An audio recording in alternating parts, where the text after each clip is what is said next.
Okay students చూడండి, exercise 3.2లో first bit అయిపోయింది. ఇది సెకండ్ ప్రాబ్లం. ఇక్కడ 2x plus 3y is equal to 11.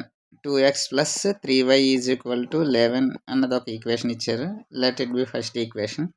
And 2x minus 4y is equal to minus 24.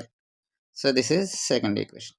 So మనం already substitution method నేర్చుకున్నాం. So దాని ద్వారా first equation తీసుకుంటే from 1 2x plus 3y is equal to 11.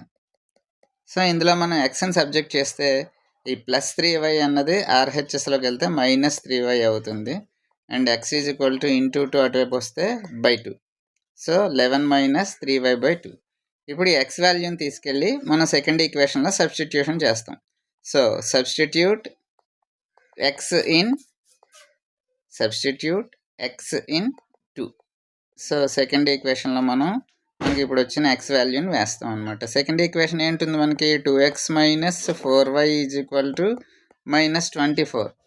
ఇందులో ఇప్పుడు ఎక్స్ బదులు మనం 11 మైనస్ 3y బై 2 వేస్తాం అనమాట. అంటే 2 into 11 minus 3y by 2 minus 4y is equal to minus 24.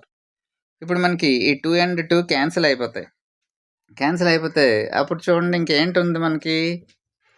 So 11 minus 3y పక్కన మైనస్ 4y ఉంది ఈజ్ ఈక్వల్ టు మైనస్ 24. ఇప్పుడు 11 minus 3y minus 4y minus 7y is equal to minus 24. ఇప్పుడు ఈ minus 24ని ఎల్హెచ్ఎస్లోకి తీసుకొస్తే plus 24. అలాగే minus 7yని ఆర్హెచ్ఎస్లోకి పంపిస్తే plus 7y. So 24 plus 11 35. So 35 is equal to 7 into y. Into 7 ఇటువైపు వస్తే బై 7.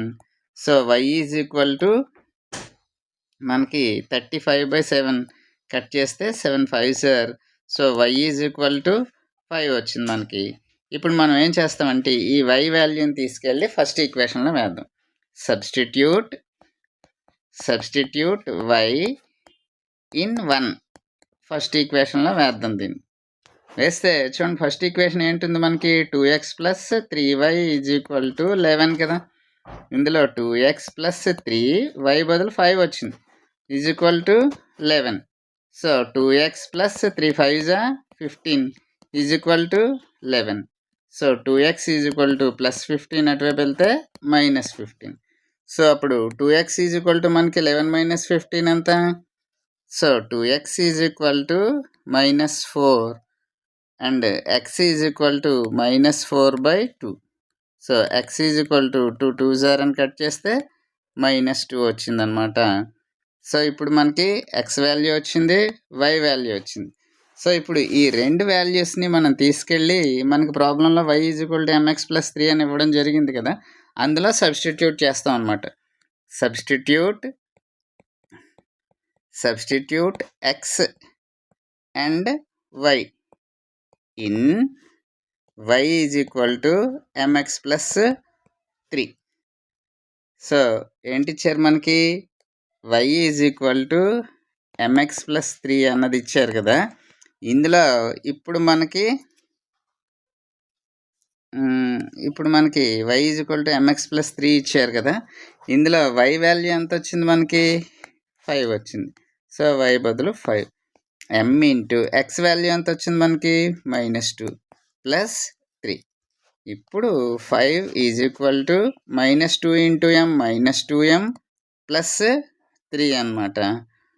సో అప్పుడు మైనస్ 2m ప్లస్ 3 వచ్చింది కదా. ఈ ప్లస్ 3 ఇటువైపు వస్తే ఏమవుతుంది మనకి minus 3 that is equal to minus 2m. 5 minus 3 2 that is equal to minus 2m. So into 2 ఇటువైపు వస్తే ఏమవుతుంది by 2. So 2 by 2 is equal to m. 2 1 జార్ కట్ చేస్తే అప్పుడు m ఈజ్ ఈక్వల్ టు మనకి ఎంత వచ్చింది మైనస్ 1 వచ్చింది అనమాట. సో వాడు అడిగింది కూడా ఇక్కడ ఇచ్చింది find the value of m అని ఇచ్చాడు. m వాల్యూ మనకి ఎంత వచ్చింది -1. ఓకే.